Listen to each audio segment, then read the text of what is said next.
Up for you today, this is Port Sunlight, bred by David Austin Roses and introduced into the market in 2007. It's one of the oldest David Austins that I grow in my collection, and I have a little bit of a love-hate relationship with this particular rose, and I'll tell you for why.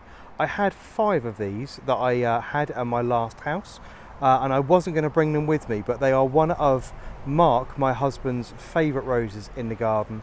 He absolutely loves this one. Now I wasn't going to bring it with me for the main reason that it actually really gets suffered really badly with blackspot, with blight, with green fly, white fly. It's not very vigorous, although the David Austin website says it is vigorous and upright. It's not a very good strong grower in my opinion, and as a result nearly got left behind. However, saving grace, it's always about knowing where the plant wants to be. At our last property it was on a very free draining soil in a very hot location in the garden. Here at North Lodge it's in a partially shady position, it's on a much better quality soil, and it does perform much better here than it did at the last house. However, the flowers are beautiful, and as you can see, very large open flowers with this wonderful pale yellow edge and a deep apricot quartetted centre with this lovely green eye in the centre. It is really very attractive when it blooms. The buds are sort of flame red.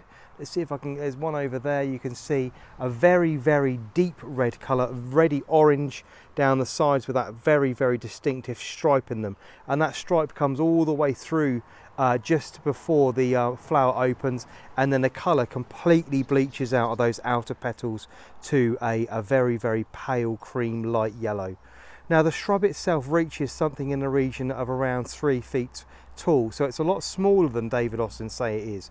David Austin think this gets to about sort of 4.5 feet, but with my expertise it never has reached anywhere near that tall. I say it's better off in shade than it is in full sun. And I would even consider putting this onto an east or a north aspect. I think it would still flower very well.